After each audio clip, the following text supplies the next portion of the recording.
Dioses que fallan, Timothy Keller Alcohol. Solo si iba cogida del brazo de un hombre podía enfrentarme a la vida y sentirme bien conmigo misma. Otro ejemplo es aquel hombre mayor que abandona a su esposa por otra mujer más joven, en un intento desesperado de esconder la realidad de que está envejeciendo. Luego, tenemos a ese joven que únicamente encuentra deseable a una mujer hasta que se ha acostado con ella un par de veces, después de lo cual pierde interés por ella. Para él, las mujeres no son más que un objeto necesario para ayudarle a sentirse deseable y poderoso. Nuestros miedos y nuestra esterilidad interior hacen que el amor sea un narcótico, una forma de medicarnos, y los adictos siempre toman decisiones absurdas y destructivas. Eso es lo que le pasó a Jacob. Raquel no solo era su esposa, sino su salvadora. Él quería y necesitaba a Raquel tan profundamente que escuchó y vio solamente las cosas que quería oír y ver. Por eso, fue vulnerable al engaño de Labán. Más adelante, Jacob idolatró hasta tal punto a Raquel que eso dio pie a décadas de desgracias en su familia. Adoró y favoreció a los hijos de Raquel por encima de los de Lea, desvirtuando y amargando los corazones de todos sus hijos, y envenenando el sistema familiar. Tenemos una expresión que describe a alguien que se ha enamorado: besa el suelo que ella pisa. La adora. Cuando esto es una realidad literal, qué destructivo puede ser. Vemos cómo la idolatría asoló la vida de Jacob, pero quizá la mayor víctima de esa idolatría fue Lea. Es la hermana mayor y el narrador solo nos ofrece un detalle importante sobre ella. El texto dice que, los ojos de Lea eran delicados. Algunos han asumido que esto significa que tenía un problema de vista. Pero el pasaje no dice, los ojos de Lea eran delicados, pero Raquel veía 44 dioses que fallan, Timothy Keller perfectamente. Dice que los ojos de Lea eran delicados, pero Raquel era hermosa. Por lo tanto, delicados, quizás signifique Lea era visca o poco agraciada en cualquier otro sentido. La idea está clara: Lea era especialmente poco atractiva y tuvo que pasarse toda la vida a la sombra de su hermana, que era totalmente cautivadora. Como resultado de ello, su padre Labán sabía que ningún hombre se casaría con ella ni ofrecería dote alguna por esa hija. Durante años, se había preguntado cómo iba a librarse de ella para que Raquel, por la que obtendría un alto precio, pudiera casarse. Labán encontró en Jacob la solución para su problema económico. Dio su oportunidad y la aprovechó. Pero pensemos en lo que esto significó para Lea: la hija a la que su padre no quiso era ahora la esposa de un marido que no la quería. Y se llegó también a Raquel, y la amó más que a Lea. Gen 29:30. Era la mujer a la que nadie quería. 31. Por consiguiente, Lea tenía un vacío tan grande en su corazón como el que sentía Jacob en el suyo. Y ahora empezó a reaccionar del mismo modo que su esposo. Le hizo a Jacob lo que éste le había hecho a Raquel y lo que Jacob hizo con Esaú: puso la esperanza de su corazón en obtener el amor de Jacob. Los últimos versículos son de los lamentos más estremecedores que encontramos en la Biblia. Y vio Jehová que Lea era menospreciada, y le dio hijos, pero Raquel era estéril.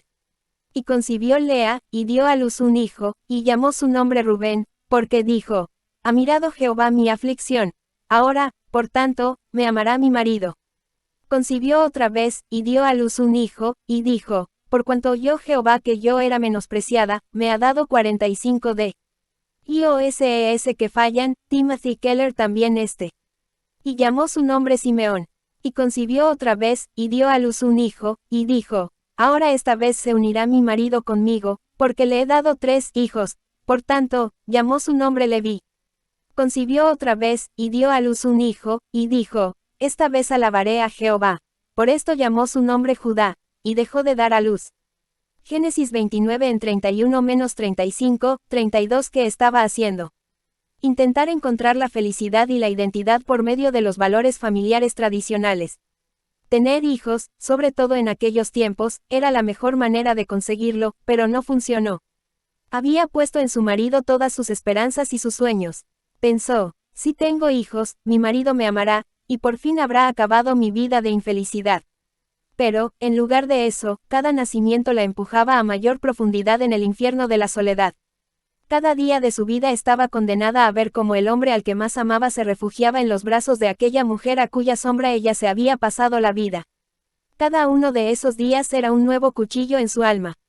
El desencanto cósmico en este punto de la historia, sin duda muchos lectores contemporáneos se preguntarán: ¿y dónde están los héroes espirituales en este relato? ¿A quién se supone que debo imitar? ¿Cuál es la moraleja de la historia? El motivo de nuestra confusión es que normalmente leemos la Biblia como si fuera una serie de relatos inconexos, cada uno de los cuales tiene una moraleja, que nos enseña cómo vivir nuestras vidas. No es así. La Biblia contiene una única historia que nos dice cómo llegó la raza humana a su estado actual y cómo 46 dioses que fallan, Timothy Keller Dios, por medio de Jesucristo, ha venido y volverá para enderezar las cosas.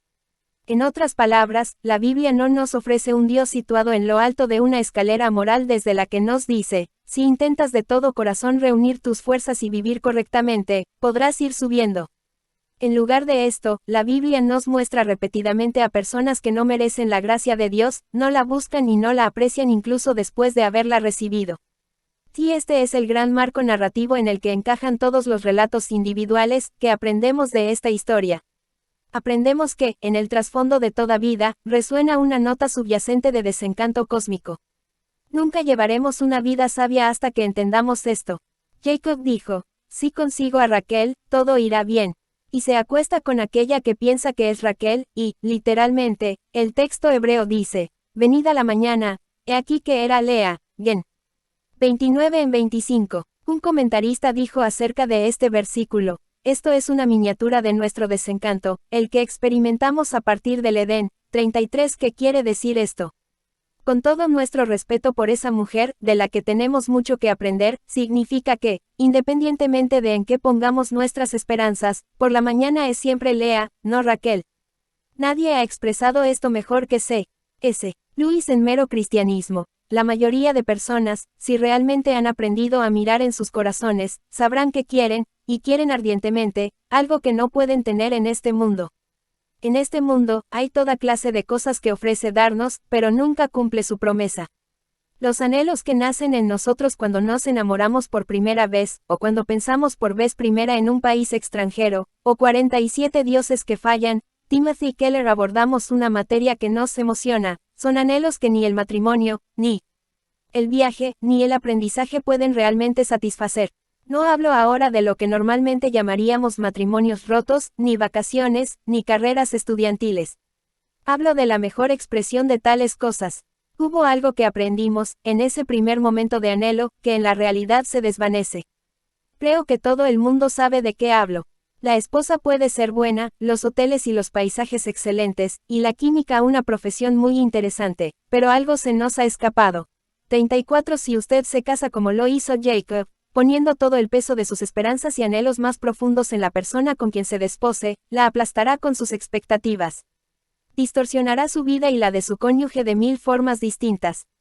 Nadie, ni siquiera la mejor persona, puede darle a su alma todo lo que ésta necesita. Pensará que se ha ido a la cama con Raquel y, cuando se despierte, siempre encontrará a Lea. Este desencanto, esta desilusión cósmica, está presente en toda la vida, pero la sentimos especialmente en aquellas cosas en las que más habíamos depositado nuestras esperanzas. Cuando al final comprenda esto, hay 4 cosas a hacer. Puede echar la culpa a esas cosas que le han decepcionado e intentar conseguir otras mejores. Este es el camino de la idolatría continuada y de la adicción espiritual.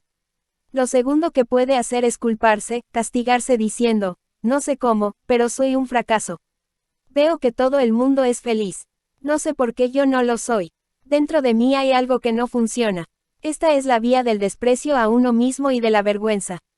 Tercero, puede culpar 48 dioses que fallan, Timothy Keller al mundo y decir, maldito sea el sexo opuesto, en cuyo caso se volverá duro, cínico y vacío. Por último, como expone C.S. Lewis al final de su gran capítulo sobre la esperanza, también puede reorientar el foco de su vida para que apunte a Dios. Concluye diciendo, si encuentro en mi ser un deseo que no puede satisfacer ninguna experiencia mundanal, la explicación más probable es que fuera hecho para otro mundo, algo sobrenatural y eterno. 35 idolatrías masculinas y femeninas. Jacob busca un sexo apocalíptico. Lea, la tradicionalista, da a luz hijos e intenta encontrar su identidad en su condición de esposa. Pero los dos acaban frustrados.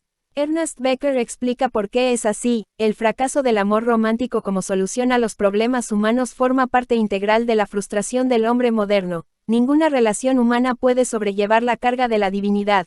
por mucho que la idealicemos e idolatremos, a la pareja amada, refleja inevitablemente la decadencia y la imperfección. Después de todo, ¿qué es lo que queremos cuando elevamos a nuestra pareja sentimental a este rango?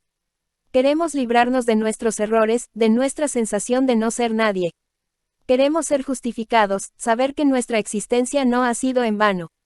Queremos la redención, nada más y nada menos. Como no hace falta decir, las parejas humanas no nos pueden dar tales cosas. 36 Los ídolos estereotipados del amor romántico, tanto para los 49 dioses que fallan, Timothy Keller, hombres como para las mujeres, son callejones sin salida.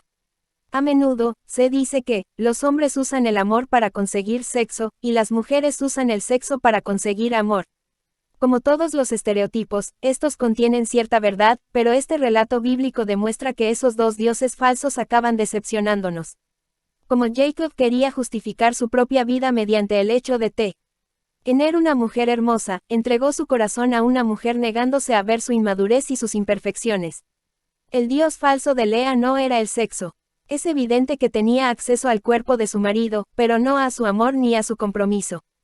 Quería que Jacob la amara, que su alma se apegase a la propia. Pero no fue así. La vida de Lea encalló en los arrecifes de la tristeza.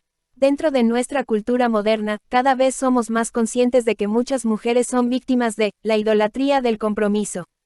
En un artículo del New York Times sobre la película Is Just Not That Into You, Manohla Dargis se lamenta de que Hollywood no para de ofrecernos películas sobre mujeres jóvenes, cuyos deseos femeninos se centran hoy día, en gran medida, en los zapatos, las campanas de boda y los bebés. Una de las protagonistas tiene su primera cita y poco después llama a una amiga para contarle que, según le parece, la velada fue bien. Entre tanto, su pareja de esa noche está telefoneando a otra mujer. 37 La guionista tiene razón al señalar que las mujeres que han convertido en un ídolo el romance y la gran boda con el príncipe azul acaban siendo esclavas de sus propios deseos. Aconseja a las mujeres que abandonen sus idolatrías amorosas típicas y adopten la versión masculina. Pero, como hemos visto, todas las idolatrías 50 dioses que fallan, Timothy Keller esclavizan. Las idolatrías masculinas del amor los vuelven adictos a la independencia, de modo que puedan ir de casa. Las idolatrías femeninas en este campo, como señalaba la articulista, vuelven a las mujeres adictas y dependientes, vulnerables y fáciles de manipular. Ambas situaciones son un tipo de esclavitud, las dos nos ciegan de modo que no podamos tomar decisiones sabias en esta vida y desvirtúan nuestras vidas. Entonces, ¿qué podemos hacer? El progreso de Lea es la única persona en esta triste historia que tiene un cierto progreso espiritual, aunque esto suceda al final de todo. Fijémonos primero en lo que Dios hace en ella. Una de las cosas que destacan los eruditos hebreos es que, en todas las afirmaciones de Lea, clamaba al Señor.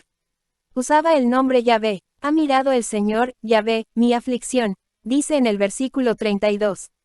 Como conocía a Yahvé, el nombre genérico de Dios en hebreo era Elohim.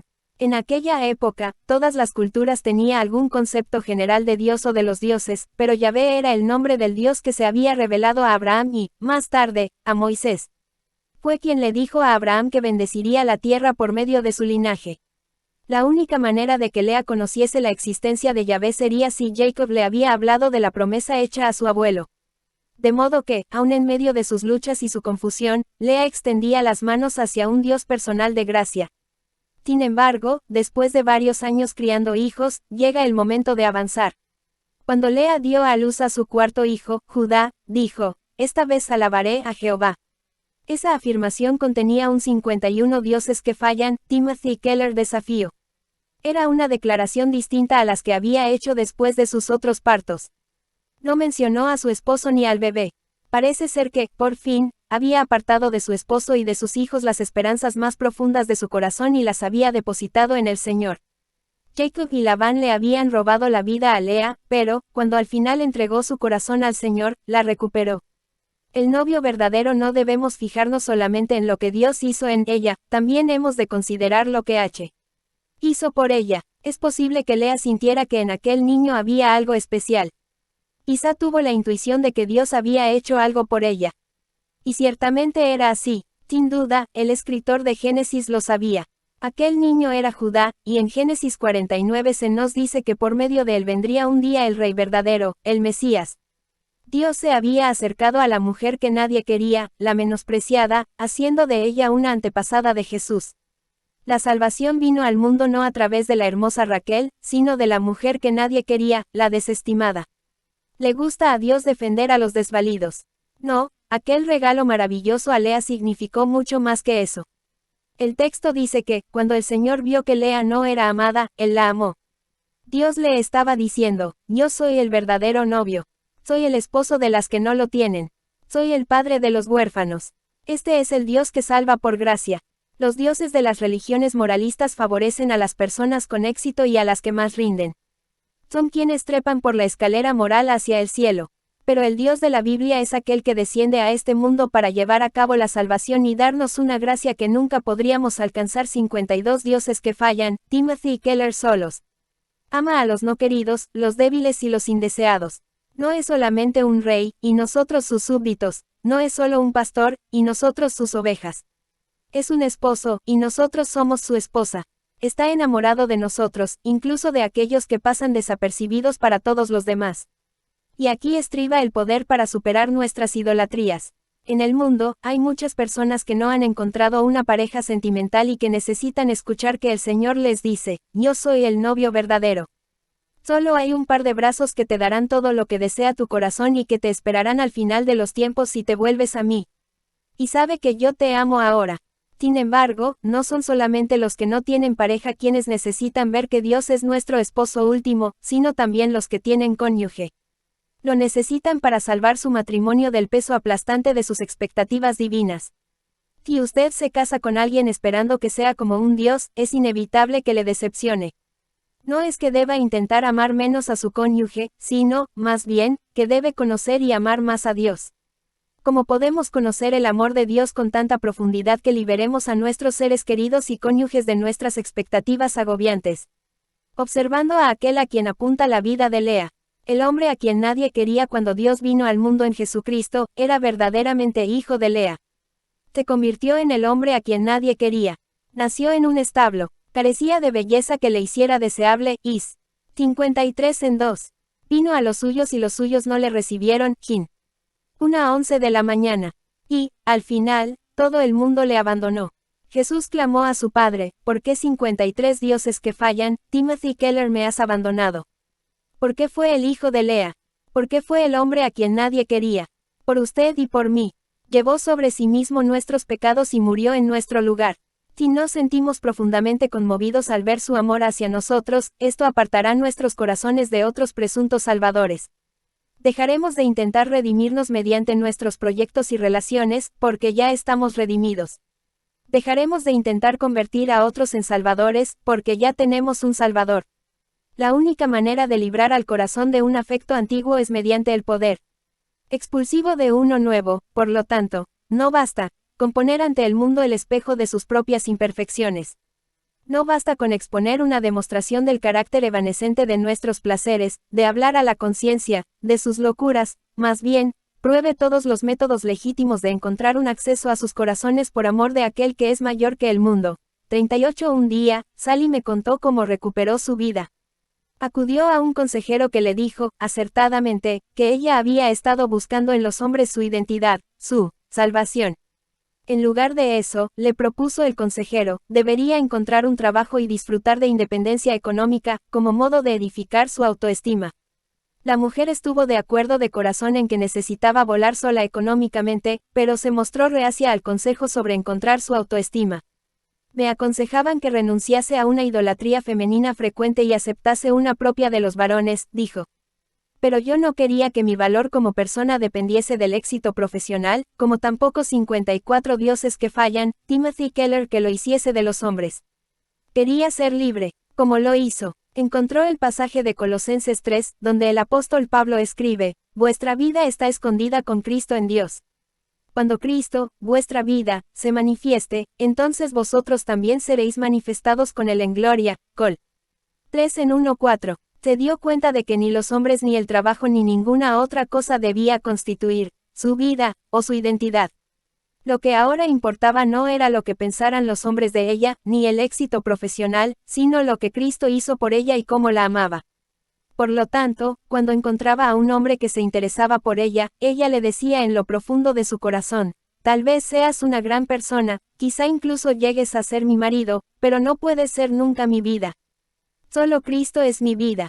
Cuando empezó a hacer esto, como Lea, recuperó su vida. Esta disciplina espiritual le dio la capacidad de poner límites y tomar buenas decisiones, y al final esa actitud le permitió amar a un hombre por lo que era y no simplemente para usarlo con objeto de mejorar su autoimagen. Sally había respondido a las preguntas que todos debemos plantearnos para vivir nuestras vidas como debiéramos. ¿A quién puedo recurrir que sea tan hermoso que me permita escapar de todos los dioses falsos? Solo hay una respuesta a esta pregunta. Como escribió el poeta George Herbert, contemplando a Jesús en la cruz, tú eres mi amor, mi vida, mi luz, la única belleza para mí. 3955, Dioses que fallan. Timothy Keller. El dinero lo cambia todo. La codicia flagrante. En 2005, la banca de inversión Credit Suisse comercializó agresivamente sus préstamos a complejos turísticos. Estos préstamos ofrecían beneficios instantáneos a los prestatarios y grandes rendimientos para los inversores institucionales. Como respuesta, el fundador y máximo accionista del Yellowstone Club, un complejo de esquí privado que prestaba sus servicios a personas muy adineradas en las montañas de Montana, solicitó un préstamo de $375 millones. Inmediatamente, 209 de esos millones fueron a parar a su cuenta corriente privada, cosa que permitía el contrato del préstamo. Credit Suisse no hizo gran cosa para evaluar la capacidad que tenía el prestatario para devolver la suma, dado que el que corría ese riesgo no era el dinero de la entidad.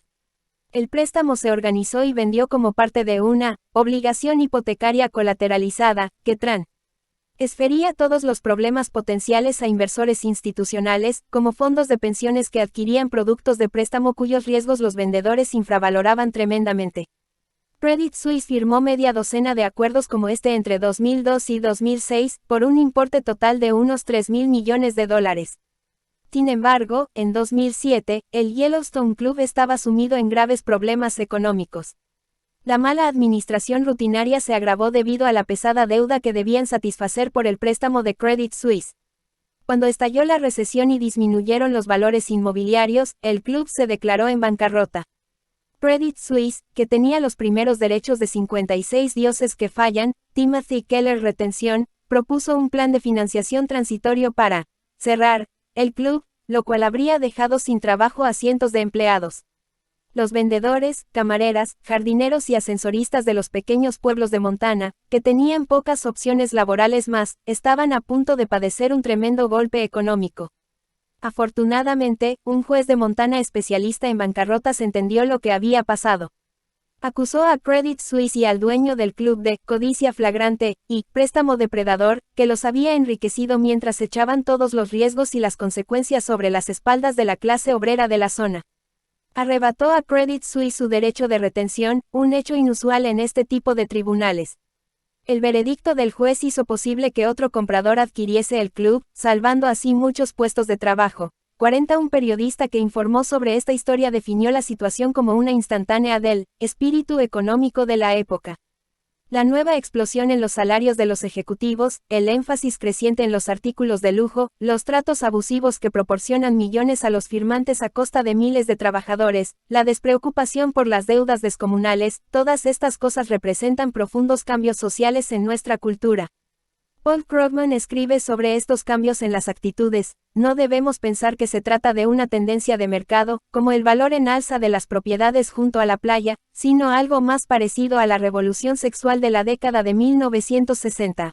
Una relajación de los rigores antiguos, una nueva permisividad, pero, en este caso, es una 57 dioses que fallan. Timothy Keller. Permisividad financiera y no sexual. Sin duda, John Kenneth Galbraith describió al ejecutivo honesto de 1967 como alguien que se abstiene de esa mujer encantadora, accesible e incluso desnuda que le ronda en la intimidad. Los directivos no procuran implacablemente recompensarse a sí mismos. A finales de la década de 1990, el lema de los ejecutivos podía haber sido: si te hace sentir bien, hazlo. 41. Estamos ciegos a nuestra propia codicia. Ernest Becker escribió que nuestra cultura reemplazaría a Dios por el sexo y el romance. Incluso antes, Friedrich Nietzsche propuso una teoría distinta. Escribió que, dado que la ausencia de Dios en la cultura occidental iba a más, sustituiríamos a Dios por el dinero, lo que induce a un hombre a usar una balanza trucada, a otro a incendiar su casa después de haberla asegurado por encima de su valor, mientras 3/4 partes de nuestras clases sociales altas se permiten el fraude legalizado, que da pie a todo esto. No es una necesidad real, dado que su existencia no es precaria ni mucho menos, pero día y noche sienten una tremenda impaciencia al ver como sus riquezas se acumulan tan lentamente y les consume el anhelo y el amor igualmente terribles por esos montones de oro. Lo que antes se hacía, por amor a Dios, se hace ahora por amor al dinero, es decir, el amor a aquello que en el presente nos ofrece el sentimiento más intenso de poder y de buena conciencia.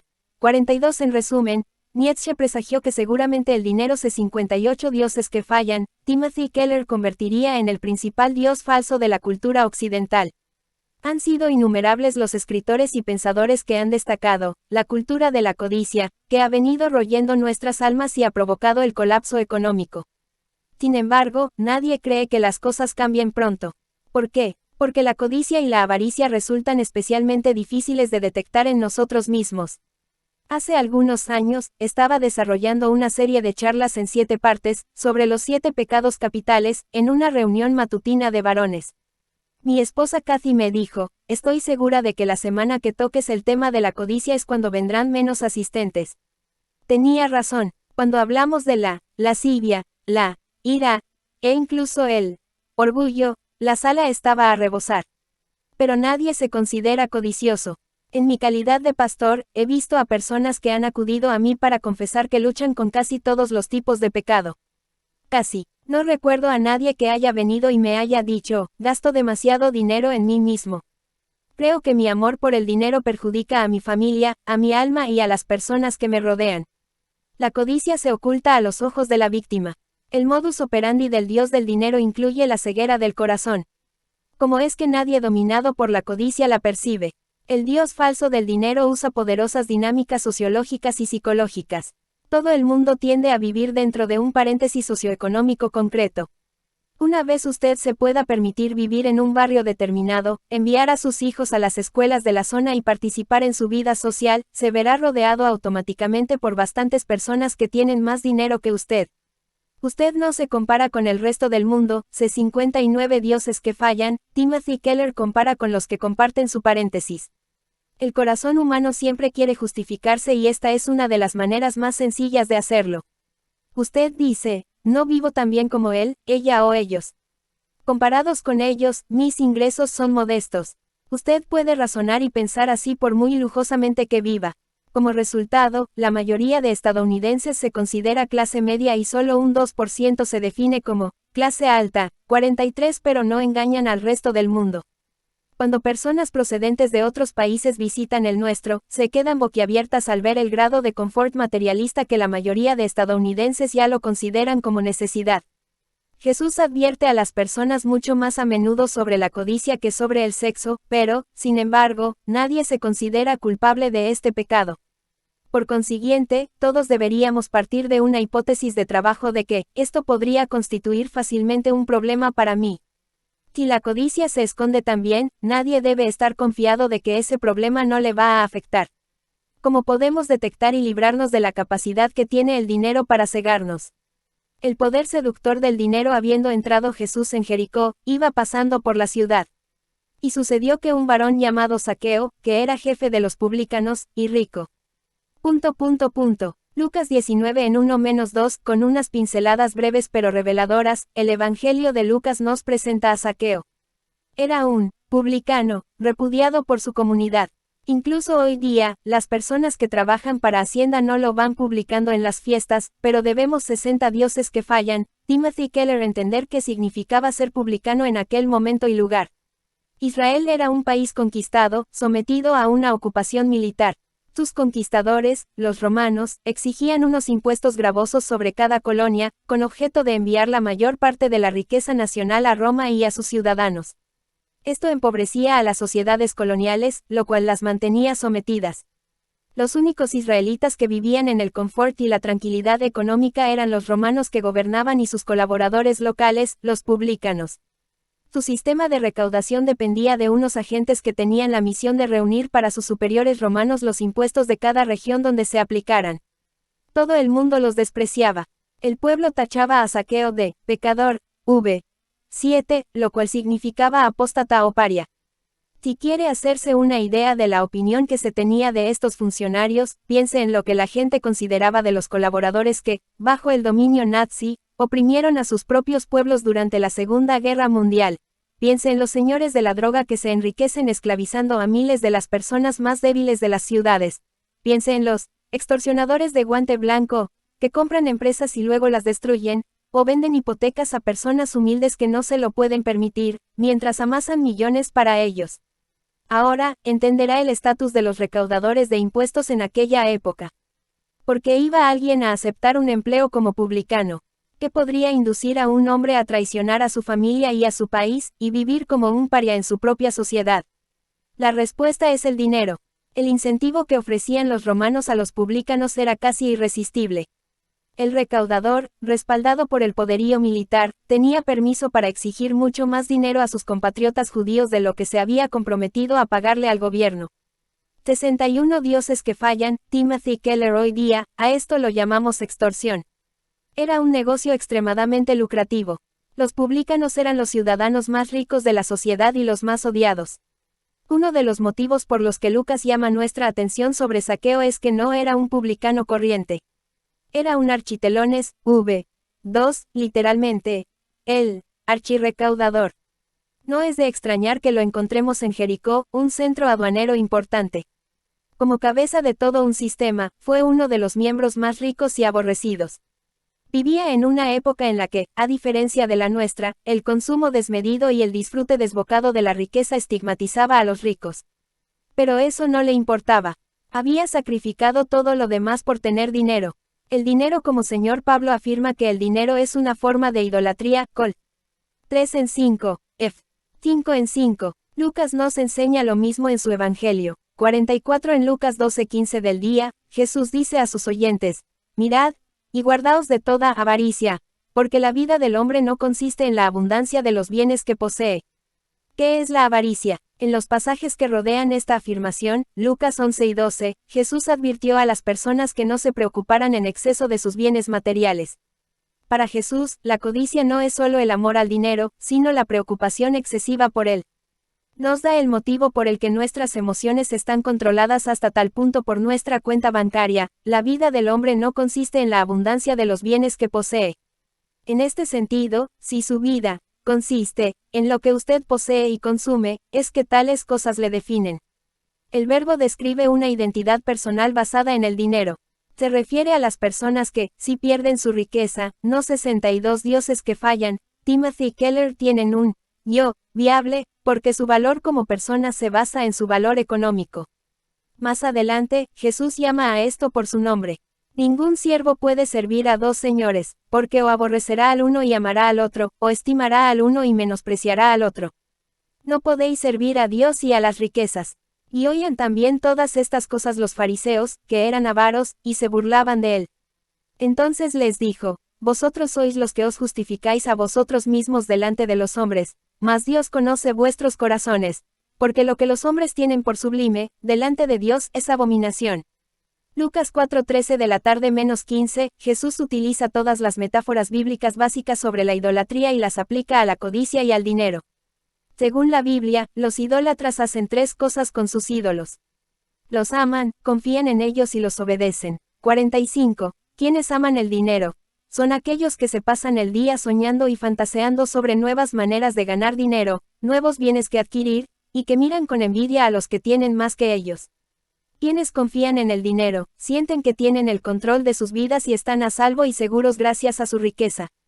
La idolatría también nos convierte en siervos del dinero.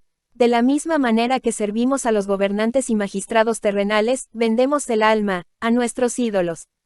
Como recurrimos a ellos para sentirnos valorados, amor, y seguros, confianza, hemos de tenerlos, y por consiguiente nos sentimos impulsados a servirlos y, en esencia, a obedecerlos. Cuando Jesús dice que servimos al dinero, usa una palabra que significa el 63 dioses que fallan, Timothy Keller servicio solemne y pactado que se presta a un rey. Si usted vive para el dinero, es un esclavo. Sin embargo, si Dios se convierte en el centro de su vida, esto destrona al dinero y lo vuelve contingente. Si su identidad y su seguridad se encuentran en Dios, el dinero no puede controlarle mediante la inquietud y el deseo. Es una cosa u otra. O bien sirve a Dios o se expone a la esclavitud de Mamón. El lugar donde se muestra más evidente esta esclavitud es en la ceguera de los ricos frente a su propio materialismo. Fijémonos que, en Lucas 12, Jesús dice, guardaos de toda avaricia. Es una afirmación notable. Pensemos en otro pecado tradicional contra el que advierte la Biblia, el adulterio. Jesús no dice, cuidado con cometer adulterio. No tiene por qué. Cuando usted se acuesta con el cónyuge de otra persona, lo sabe. No se para a mitad de camino y dice, uy, un momento. Creo que estoy adulterando. Usted sabe que lo hace. Sin embargo, aunque está claro que el mundo está lleno de codicia y de materialismo, casi nadie piensa que tengan que ver con ellos. Todos lo niegan. Podemos mirar de nuevo a Zaqueo y preguntarnos cómo pudo traicionar y perjudicar a tantas personas, cómo pudo estar dispuesto a que le odiaran de tal manera, cómo pudo haber estado tan cegado por el dinero que hizo todo lo que hizo y vivió de esa manera. Zaqueo no es más que un ejemplo de lo que Jesús ha enseñado a lo largo del libro de Lucas. El dinero es uno de los dioses falsos más frecuentes. Cuando se entroniza en su corazón, le controla por medio de sus ansiedades y deseos, y le induce a ponerlo por delante de todas las demás cosas. El principio de la gracia 64 dioses que fallan, Timothy Keller, Zaqueo, procuraba ver quién era Jesús, pero no podía a causa de la multitud, pues era pequeño de estatura. Y corriendo delante, subió a un árbol sicómoro para verle, porque había de pasar por allí. Cuando Jesús llegó a aquel lugar, mirando hacia arriba, le vio, y le dijo, Zaqueo, date prisa, desciende, porque hoy es necesario que pose yo en tu casa. Entonces él descendió de prisa, y le recibió gozoso. Al ver esto, todos murmuraban, diciendo que había entrado a posar con un hombre pecador. Lucas 19 en 3-7, Zaqueo era un hombre corto de estatura, pero, ¿por qué un hombre bajito no podía situarse a pie de carretera, delante de personas más altas? Es evidente que los demás no le hubieran dejado pasar. Como respuesta, Zaqueo hizo algo sorprendente, se subió a un árbol. Debemos apreciar la importancia que tiene esto. Dentro de las culturas tradicionales, lo que importaba no era la libertad y los derechos, sino el honor y la dignidad. El hecho de que un hombre adulto se subiera a un árbol era motivo de que le ridiculizasen, y mucho. Sin duda, una persona como Zaqueo, que ya era menospreciado y además era bajo, tendría la prudencia de actuar en consonancia con un personaje tan digno. Entonces, ¿por qué lo hizo? Lucas nos dice que, quería ver a Jesús. Zaqueo estaba ansioso por ver a Jesús. Quizá ansioso sea un adjetivo que se queda corto. Su disposición a subirse a un árbol apunta a algo rayano en la desesperación. Jesús se acercó y vio una multitud formada sobre todo por personajes religiosos respetables, todos los cuales se sentían superiores a las prostitutas y a los publicanos, LC. 19 en 7, Mat. 9:31 de la noche. En lugar de dirigirse a alguno de ellos, interpeló al pecador más destacado de todos los presentes. Zaqueo era el 65 dioses que fallan, Timothy Keller archirrecaudador, el peor de todos. Sin embargo, delante de aquel público tan moralista, eligió no solo hablar con aquel hombre, sino alojarse en su casa. Dentro de aquella cultura, cenar con alguien evidenciaba amistad. Todo el mundo se ofendió, pero a Jesús no le importó. Le dijo, Zaqueo, no quiero ir a sus casas, sino a la tuya. Y Zaqueo le hospedó en su casa con alegría. Esta sencilla conversación no puede ser para nosotros más instructiva de lo que lo es. Zaqueo no abordó a Jesús con orgullo, sino con humildad. No tiró de dignidad y de riqueza, no, dejó a un lado su posición social en la vida y estuvo dispuesto a quedar en ridículo para poder ver a Jesús. Al final, no sería Zaqueo quien pidiera a Jesús entrar en su vida, sino Jesús quien invitó a Zaqueo a la suya. Casi podemos escuchar a Jesús sonriendo cuando dijo, Zaqueo, sí, tú, hoy voy a ir a tu casa. Jesús sabía lo provocador que resultaba su proceder para la multitud, como contradecía todo lo que sabían sobre la religión y lo chocante que le parecía al propio hombre bajo subido al árbol. Cuando Zaqueo vio que había elegido a la persona menos virtuosa de la multitud, él mismo, para mantener una relación personal, todo su paradigma espiritual empezó a alterarse. Aunque es improbable que entendiera clara y conscientemente lo sucedido, empezó a darse cuenta de que la salvación de Dios era por gracia, no se alcanzaba por medio de las victorias morales o las obras. Esa revelación le traspasó como un rayo, y dio la bienvenida a Jesús con alegría. La gracia y el dinero. Entonces Zaqueo, puesto en pie, dijo al Señor: He aquí, Señor, la mitad de mis bienes doy a los pobres, y si en 66 dioses que fallan, Timothy Keller, algo he defraudado a alguno, se lo devuelvo cuadruplicado. Jesús le dijo: Hoy ha venido la salvación a esta casa, por cuanto él también es hijo de Abraham. Porque el Hijo del Hombre vino a buscar y a salvar lo que se había perdido. Lucas 19 en 8-10, Zaqueo quería seguir a Jesús y de inmediato se dio cuenta de que, si pretendía hacerlo, el dinero era un problema. Por lo tanto, hizo dos promesas notables. Prometió dar la mitad de sus ingresos a los pobres. Esto superaba con creces el diezmo, el 10%, que era lo que pedía la ley mosaica. Hoy día, dar incluso el 10% de nuestro sueldo a la beneficencia parece una suma cuantiosa, aunque las personas ricas podrían hacer mucho más y aún así vivir sin estrecheces. Zaqueo sabía eso cuando hizo su oferta. Su corazón se había visto conmovido. Dado que sabía que la salvación no se alcanzaba por medio de la ley, sino de la gracia, no pretendía vivir solamente cumpliendo la ley, quería trascenderla. Ha habido momentos en que las personas han acudido a mí, como su pastor, y me han preguntado sobre el diezmo, el acto de dar la 10ª parte de sus ingresos anuales. Se dan cuenta de que en el Antiguo Testamento hay muchos mandamientos claros de que los creyentes deben ofrendar el 10%. Pero en el Nuevo Testamento, los requisitos específicos y cuantitativos sobre la ofrenda son menos prominentes. A menudo, me preguntaban, ¿no le parece que ahora, en el Nuevo Testamento, a los creyentes se les exige que den el 10% de su dinero? No. Cuando negaba con la cabeza, suspiraban de alivio. Pero entonces añadía rápidamente: les voy a decir por qué en el Nuevo 67 dioses que fallan, Timothy Keller Testamento no se especifica claramente el requisito sobre el diezmo. Piensen en ello. Hemos recibido más de la revelación, la verdad y la gracia de Dios que los creyentes del Antiguo Testamento, o menos. Normalmente, se produce un silencio incómodo. Somos más deudores de la gracia que ellos, o menos.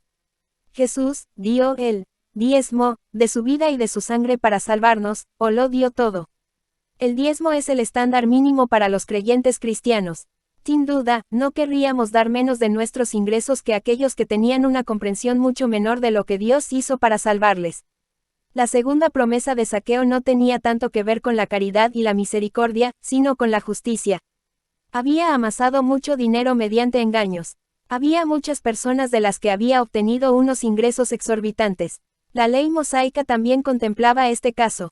Levítico 5:16 de la mañana y Números 5:7 decretaban que, si una persona había robado algo, tenía que devolverlo con intereses. Había que devolverlo con un 20% de interés. Sin embargo, Zaqueo quería hacer mucho más. Daría 4 veces la cantidad robada. Eso supone un interés del 300%. Como respuesta a estas promesas, Jesús dijo: hoy ha venido la salvación a esta casa. Fíjese que no dijo: si vives así, la salvación vendrá a esta casa. No, ha venido. La salvación de Dios no viene como respuesta a una vida transformada.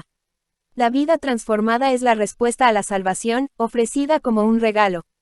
Este fue el motivo de que Zaqueo tuviera un corazón y una vida nuevos. Si la salvación hubiera sido algo que se obtuviera como obediencia al código moral, la pregunta de Zaqueo habría sido: 68 dioses que fallan, Timothy Keller, ¿cuánto tengo que dar? Sin embargo, esas promesas fueron respuestas a una gracia desbordante, generosa, que le llevaría a preguntar: ¿cuánto puedo dar?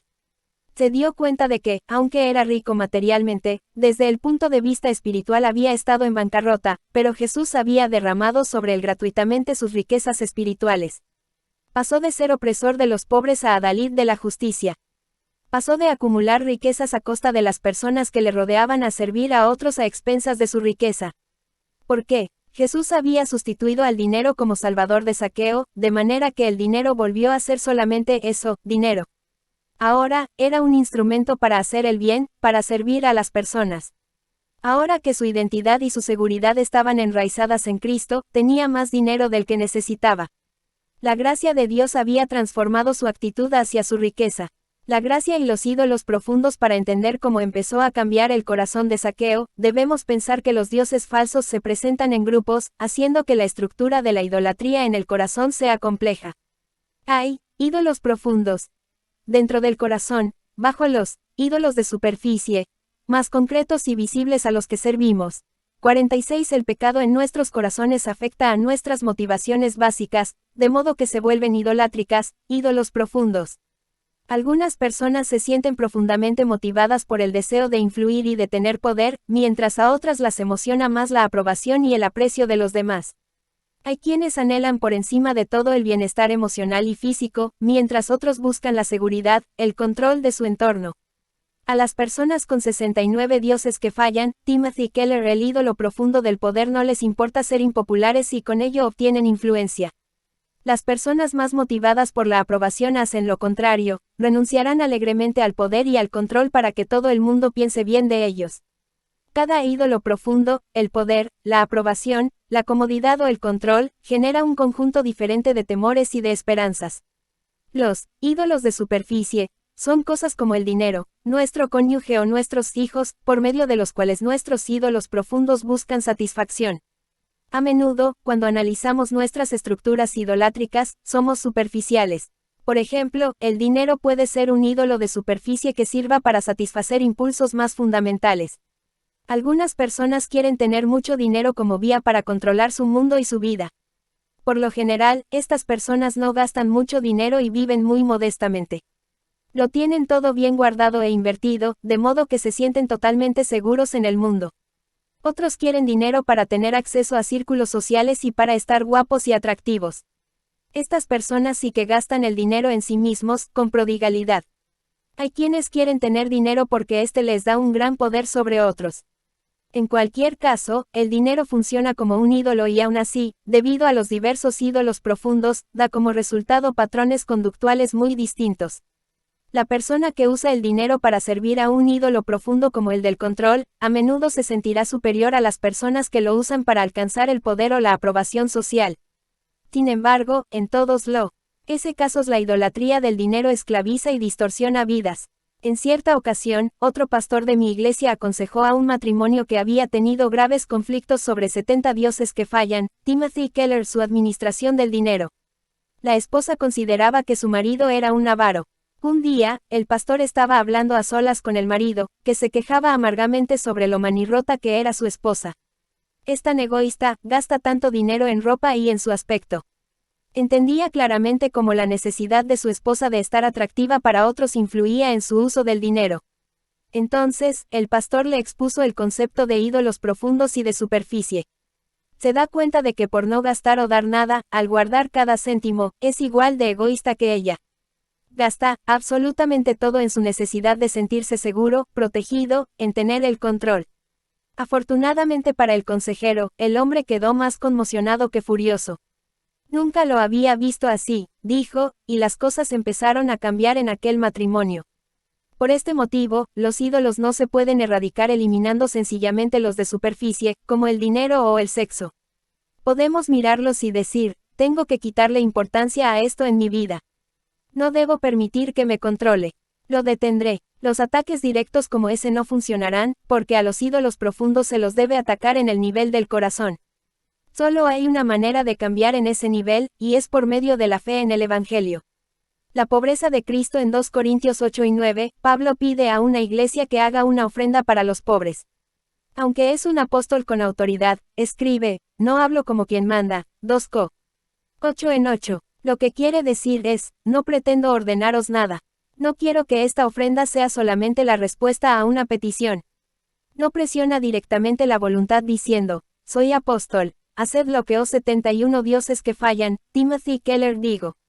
Más bien, desea ver la sinceridad del amor vuestro, y entonces añade las famosas palabras, porque ya conocéis la gracia de nuestro Señor Jesucristo, que por amor a vosotros se hizo pobre, siendo rico, para que vosotros con su pobreza fueseis enriquecidos. 2 Corintios 8 en 9, Jesús, el Dios hombre, tenía unas riquezas infinitas, pero, si se hubiera apegado a ellas, nosotros habríamos muerto en nuestra pobreza espiritual. Esta era la alternativa, si él seguía siendo rico, nosotros moriríamos pobres. Si él moría pobre, nosotros nos enriqueceríamos, nuestros pecados serían perdonados y seríamos admitidos en la familia de Dios.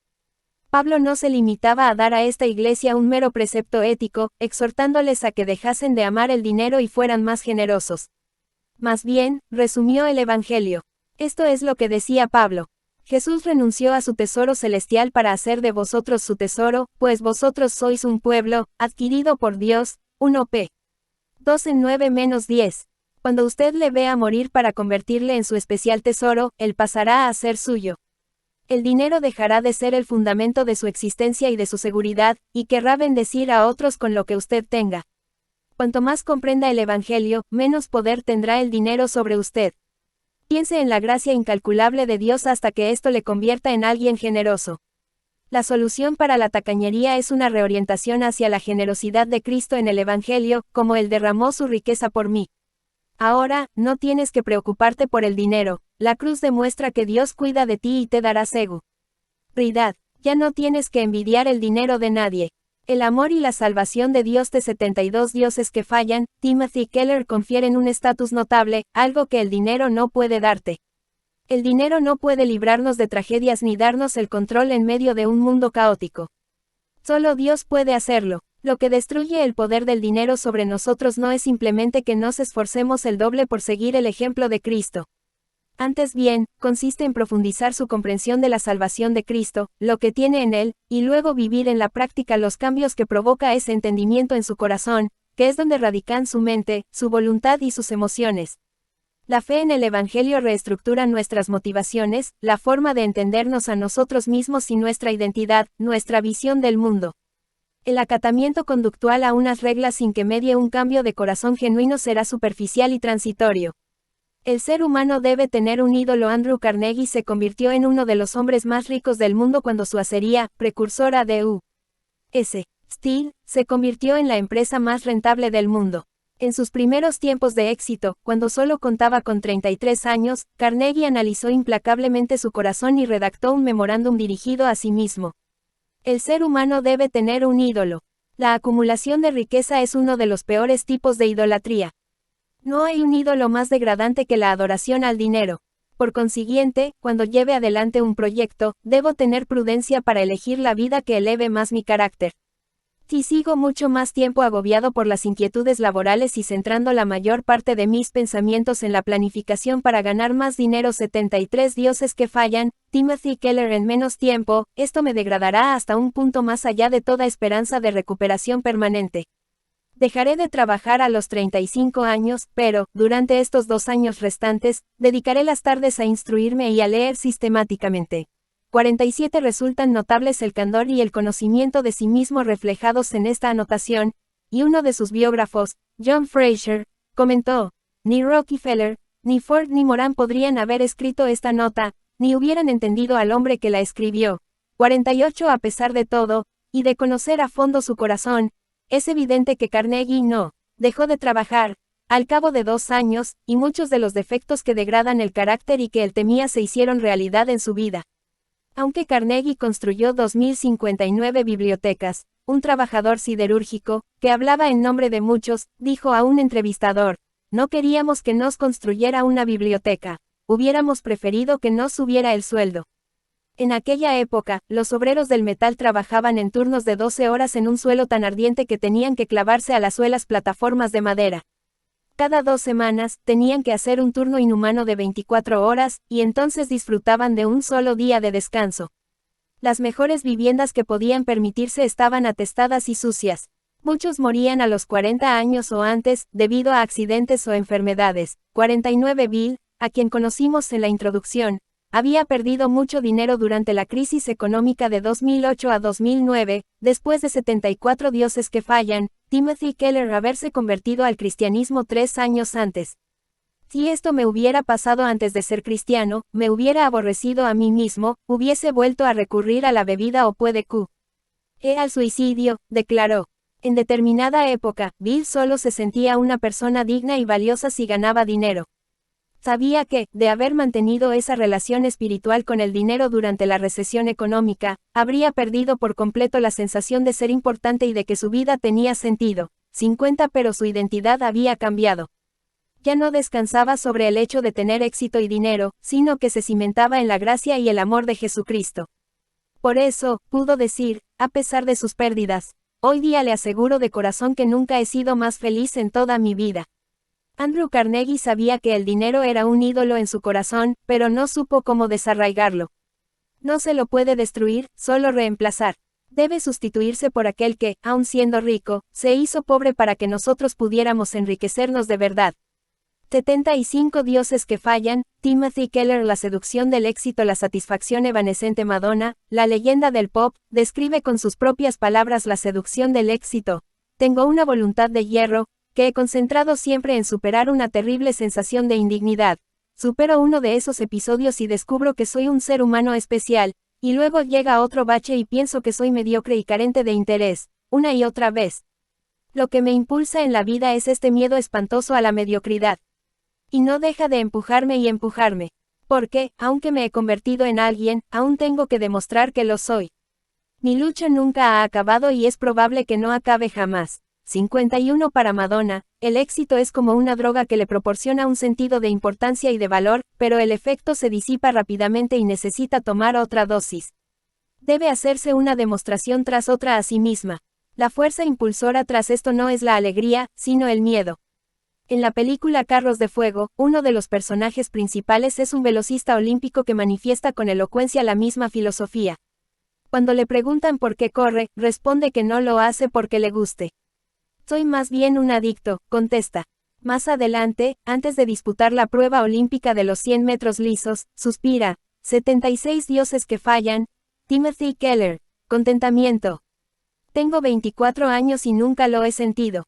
Siempre voy persiguiendo algo, sin saber siquiera qué es. Levanto la vista y veo ese pasillo de 1.20 metros de ancho, con 10 miserables segundos para justificar toda mi existencia. Pero, lo lograré. 52 Poco antes de la muerte del director cinematográfico Sidney Pollack, apareció un artículo sobre su incapacidad de reducir su ritmo y disfrutar de sus últimos años junto a sus seres queridos. Aunque no se encontraba bien y el proceso agotador del rodaje le pasaba factura, no podía justificar su existencia si se detenía. Explicaba Pollack, cada vez que acabo una película, siento que he hecho lo que se supone que debo hacer, en el sentido de que me he asegurado el terreno un año más, 53, pero luego tenía que volver a empezar. La búsqueda del éxito es el alcohol de nuestros tiempos, afirma Mary Bell, consejera que trabaja con ejecutivos de alto nivel. Y sigue diciendo, hoy día, los mejores no abusan del alcohol. Abusan de sus vidas. Si uno tiene éxito, le pasarán cosas buenas. Si remata un proyecto, se siente dinamita pura. Esa sensación no dura para siempre y uno acaba volviendo a su estado normal. Piensa, tengo que empezar un proyecto nuevo, y esto sigue siendo normal. Pero le encanta esa sensación de euforia, de modo que precisa volume. Ver a sentirla. El problema es que no se puede permanecer en ese estado. Pongamos que trabaja en un proyecto y no lo aprueban. Su autoestima corre peligro, porque la ha edificado sobre la aprobación externa. Al final, siguiendo este ciclo, recae en el nivel del dolor cada vez con mayor. 77 dioses que fallan, Timothy Keller. Frecuencia. Los momentos de euforia se vuelven más insulsos. Es posible que obtenga un triunfo superior al que se le escapó, pero de alguna manera este no le conduce a la euforia. La próxima vez uno ni siquiera vuelve al estado normal debido a su desesperación por rematar el siguiente proyecto. Un adicto al éxito no se distingue en nada de cualquier otro tipo de adicto. 54 Al final, los éxitos no ofrecen respuesta a las grandes preguntas: ¿quién soy? ¿Qué valgo realmente? ¿Cómo me enfrento a la muerte? Solamente proporcionan el espejismo transitorio de una respuesta. Se produce un aluvión inicial de felicidad que nos induce a pensar que ya hemos llegado, estamos incluidos, nos han aceptado y hemos demostrado nuestra valía. Sin embargo, esa satisfacción desaparece pronto. La idolatría del éxito más que los otros ídolos, el éxito personal produce la sensación de que somos dioses, de que nuestra seguridad y nuestro valor descansan sobre nuestra sabiduría, fortaleza y rendimiento. Ser el mejor en la actividad que uno desempeñe, estar por encima de los demás, significa que nadie es como usted. Está en la cima. Un indicio de que usted ha convertido el éxito en un ídolo es la falsa sensación de seguridad que le aporta. Los pobres y los marginados esperan sufrir, saben que la vida en este mundo es peligrosa, brutal y breve. A las personas de éxito, los problemas les impactan mucho más y les superan. En mi calidad de pastor, a menudo he escuchado a personas procedentes de lo alto de la escala social que, cuando se enfrentaban a una tragedia, decían, la vida no debería ser así. En todos los años como pastor, 78 dioses que fallan, Timothy Keller jamás ha escuchado estas palabras en boca de miembros de la clase obrera ni de los pobres. La falsa sensación de seguridad es el resultado de deificar nuestros éxitos y esperar que nos mantengan a salvo de los problemas de esta vida de un modo que solo Dios puede hacer. Otra señal de que usted ha convertido el éxito en un ídolo es que distorsiona la visión que tiene de sí mismo. Cuando sus éxitos constituyen el fundamento de su valor como persona, pueden inducirle a tener una visión exagerada de sus capacidades. En cierta ocasión, una periodista me contó que asistió a una cena con un hombre de negocios muy rico y con mucho éxito. El empresario dominó la conversación durante toda la velada, pero la periodista se dio cuenta de que casi ninguno de sus comentarios hablaba de la economía y las finanzas, el único campo en el que era un experto. Cuando hacía sus afirmaciones sobre el diseño de interiores, los colegios no mixtos o la filosofía, se comportaba como si sus opiniones estuvieran igual de informadas y poseyera la misma autoridad. Si para usted el éxito es algo más que éxito, si constituye el baremo de su valor como persona, entonces el éxito en un área limitada de su vida le hará creer que es un experto en todos los campos. Como es lógico, este paradigma conduce a tomar todo tipo de malas decisiones. Esta visión distorsionada de nosotros mismos forma parte de la ceguera ante la realidad que según la Biblia siempre acompaña a la idolatría. Sal. 135 en 15-18, es. 36 en 22-36, 55 no obsta.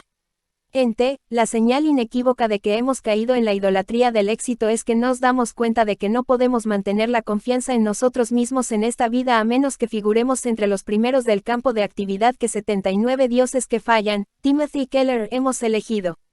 Chris Evert fue una de los mejores tenistas de las décadas de 1970 y 1980. Su historial de victorias y derrotas fue el mejor entre todos los tenistas individuales de la historia. Pero, cuando se planteó la jubilación, se bloqueó. Como le dijo a un entrevistador, no tenía ni idea de quién era yo, o de quién podría ser alejada del tenis.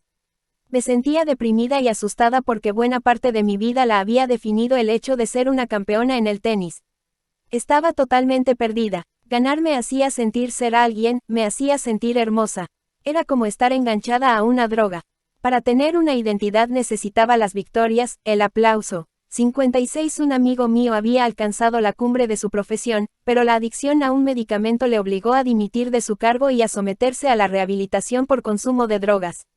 En parte, se había vuelto un adicto debido a la expectativa de que siempre debía ser productivo, dinámico, optimista y brillante. Pero se negó a culpar de su colapso a las exigencias de otros. Como dijo, mi vida se cimentaba en dos premisas. La primera era que yo podría controlar tu opinión y tu aprobación de mi persona por medio de mi rendimiento. La segunda era que eso suponía lo único importante de esta vida. Cometeríamos un error si pensáramos que esta idolatría solamente se aplica a individuos. Es posible también que todo un campo de profesionales esté tan enamorado de sus capacidades y sus políticas que las consideren una vía de salvación. Los científicos, sociólogos, terapeutas y políticos admiten las limitaciones de lo que pueden conseguir o hacen afirmaciones mesiánicas. Es conveniente aplicar la humildad al hablar de los 80 dioses que fallan, Timothy Keller que puede hacer una política pública o un progreso tecnológico para resolver los problemas de la raza humana. La cultura de la competición. Nuestra cultura contemporánea nos hace especialmente vulnerables a la posibilidad de convertir el éxito en un dios falso. En su libro Un mundo sin hogar, Peter Berger señala que, dentro de las culturas tradicionales, el valor de una persona se mide en términos de honor. Se honra a quienes cumplen el papel que tienen asignado dentro de la comunidad, ya sea el del ciudadano, padre, madre, maestro o dirigente. Sin embargo, la sociedad moderna es individualista y fundamenta el valor de una persona en la dignidad. La dignidad significa el derecho que tiene cada persona a desarrollar su propia identidad y su yo, libre de cualquier rol o categoría que le asigne la sociedad. 57 Por lo tanto, la sociedad moderna presiona enormemente a los individuos para que demuestren su valor por medio de los éxitos personales. Ser un buen ciudadano o miembro de una familia no basta. Uno tiene que ganar, que llegar a la cima, para demostrar que es uno de los mejores. El libro de David Brooks on Paradise Drive describe lo que él llama, la profesionalización de la infancia. Desde los primeros años, la alianza entre padres y centros educativos crea una olla a presión de competencia, destinada a producir alumnos que destaquen en todo. Brooks califica a este sistema como, un aparato orgánico gigantesco, un poderoso excitador. La familia ya no es lo que en otros tiempos Christopher Lusk definía como, un puerto seguro en un mundo sin corazón, una compensación de esos territorios de la vida en los que impera la ley de la selva.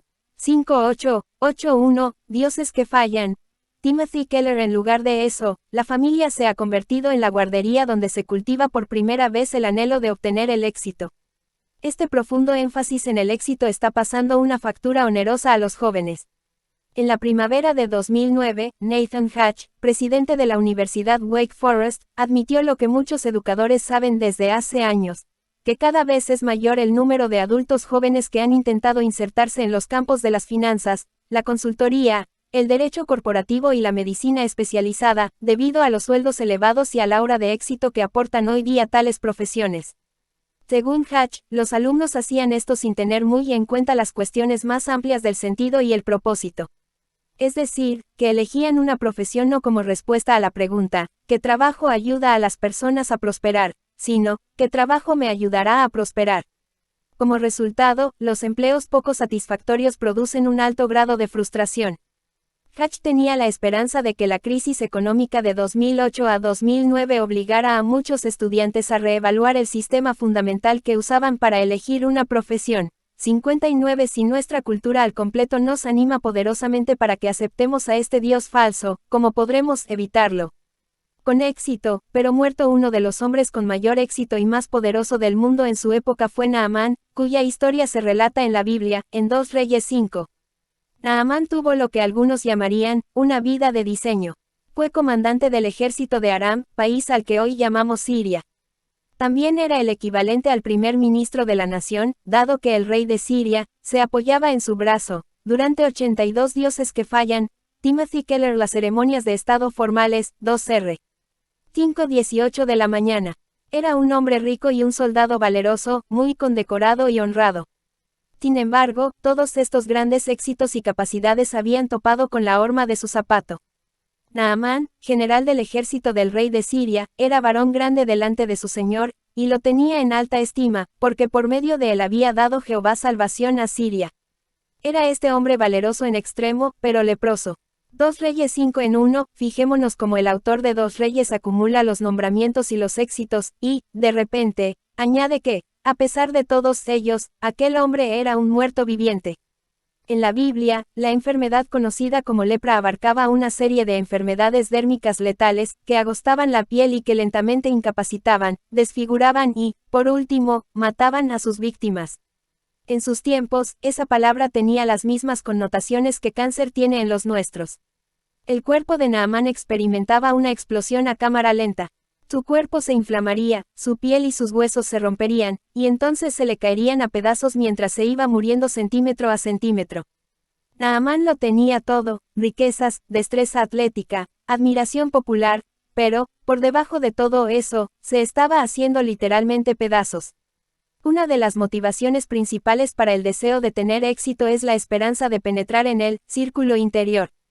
C.S. Lewis escribió con mucha agudeza sobre este tema en uno de sus ensayos más famosos. No creo que el motivo económico y el motivo erótico expliquen todo lo que sucede en el mundo.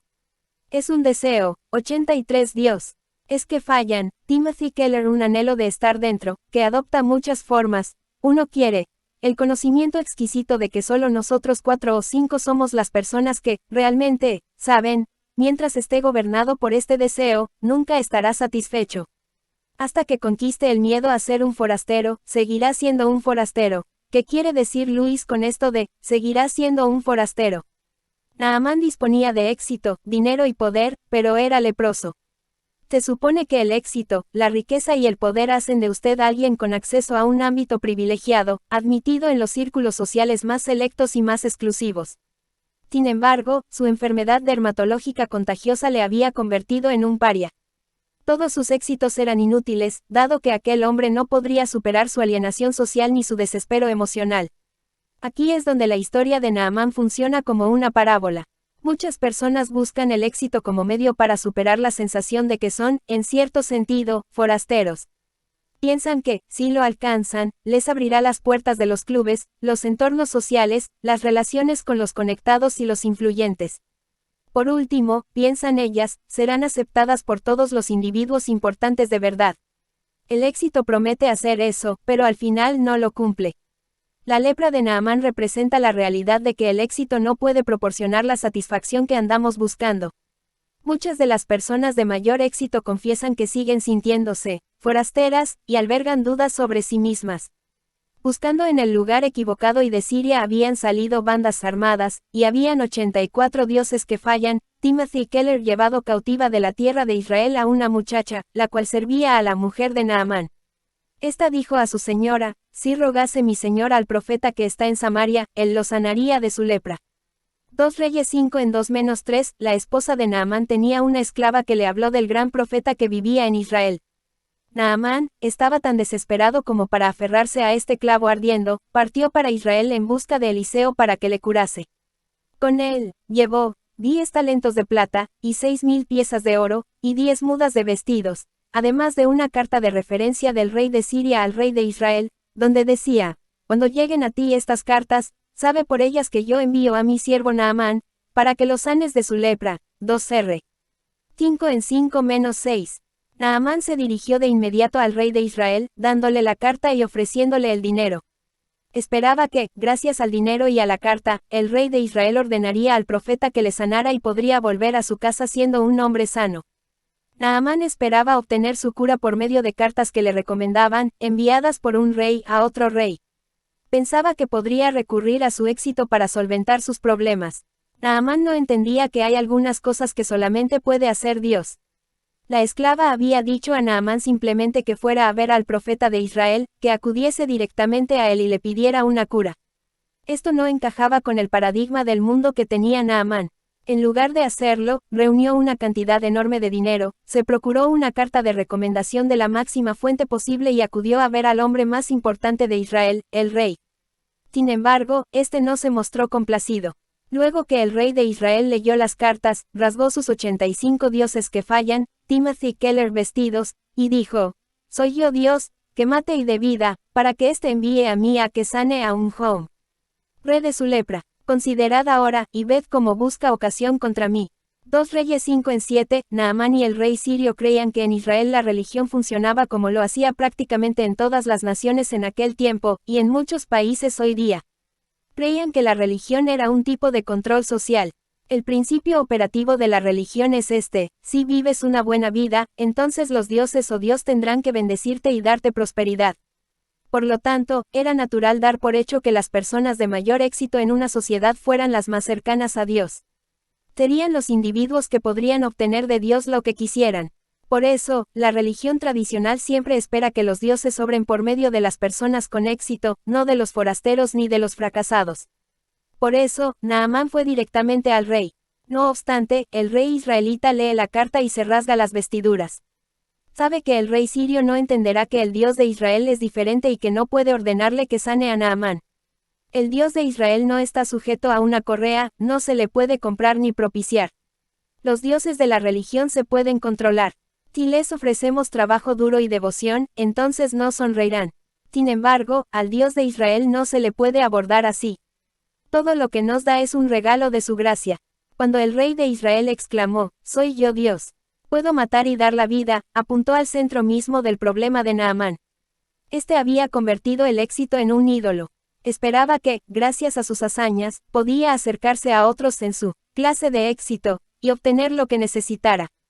Pero el éxito, el dinero y el poder no 86 dioses que fallan, Timothy Keller pueden matar y dar la vida. Cuanto más estudio este pasaje con el paso de los años, más admiro a Naamán. Se trataba de una persona buena y competente. Pero esto lo único que demuestra es que ni la mejor persona de este mundo tiene la más mínima idea de cómo buscar a Dios. No seamos muy duros con él. Mueve los hilos, deja caer nombres, gasta mucho dinero y va a lo más alto. De esta forma nos relacionamos con todos los seres humanos importantes, de modo que, ¿por qué no hacerlo también con Dios? Pero el Dios de la Biblia no es así. Naamán es un hombre que busca un Dios dócil, pero el Dios de la Biblia no está domesticado. Naamán busca a un Dios que pueda estar en deuda con un hombre, pero encuentra un Dios de gracia, ante el cual todos estamos muy endeudados. Naamán busca a un Dios privado, un Dios para uno solo, no un Dios para todo el mundo, pero el Dios de la Biblia es el Dios de todos, tanto si lo reconocemos como si no. Algo grande cuando Eliseo el varón de Dios oyó que el rey de Israel había rasgado sus vestidos, envió a decir al rey, ¿por qué has rasgado tus vestidos? Venga ahora a mí, y sabrá que hay profeta en Israel. Y vino Naamán con sus caballos y con su carro, y se paró a las puertas de la casa de Eliseo. 2 Reyes 5 en 8-9, Naamán acudió a la casa de Eliseo, y lo que vio y escuchó en ella le escandalizó. El profeta, que, por lo visto, no era consciente del honor que se le estaba haciendo, ni siquiera salió a la puerta. Se limitó a enviar a su criado para que hablase con Naamán. El segundo impacto fue el propio mensaje. 87 dioses que fallan, Timothy Keller, el mensajero dijo, ve y lávate 7 veces en el Jordán, y tu carne se te restaurará, y serás limpio. Y Naamán se fue enojado, diciendo, he aquí yo decía para mí, saldrá él luego, y estando en pie invocará el nombre de Jehová su Dios, y alzar a su mano y tocará el lugar, y sanará la lepra. Habana y Farfar, ríos de Damasco, no son mejores que todas las aguas de Israel. Si me lavase en ellos, no seré también limpio. Y se volvió, y se fue enojado. Mas sus criados se le acercaron y le hablaron diciendo, Padre mío, si el profeta te mandara alguna gran cosa, no la harías. Cuanto más, diciéndote, lávate, y serás limpio. 2 Reyes 5:10 de la mañana -13, Naamán esperaba que Eliseo tomara el dinero y realizase algún ritual mágico. Oh, pensaba para sí, si Eliseo no quería el dinero, al menos pediría que Naamán hiciera alguna gran cosa, para ganarse la sanidad. En lugar de eso, le dijo simplemente que fuera a bañarse 7 veces en el río Jordán. Al oírlo, se marchó airado. ¿Por qué? Una vez más, alguien ponía en tela de juicio el paradigma de Naamán sobre el mundo. Acababa de descubrir que aquel Dios no es una extensión de la cultura, sino su transformador, no un señor controlable, sino soberano. Ahora, se enfrentaba a un Dios que, en sus tratos con los seres humanos, usa siempre el fundamento de su gracia. Ambas cosas van de la mano. Nadie puede controlar al Dios verdadero, porque nadie puede ganar, merecer o conseguir su bendición y su salvación. Naamán estaba furioso porque pensaba que le pedirían que hiciese algo complicado, como, pongamos, robarle la escoba a la malvada bruja del oeste o devolver al anillo único al monte del destino. Esas hubieran sido misiones adecuadas para la imagen que tenía de sí mismo y su visión del mundo. Pero el mensaje de Eliseo era 88.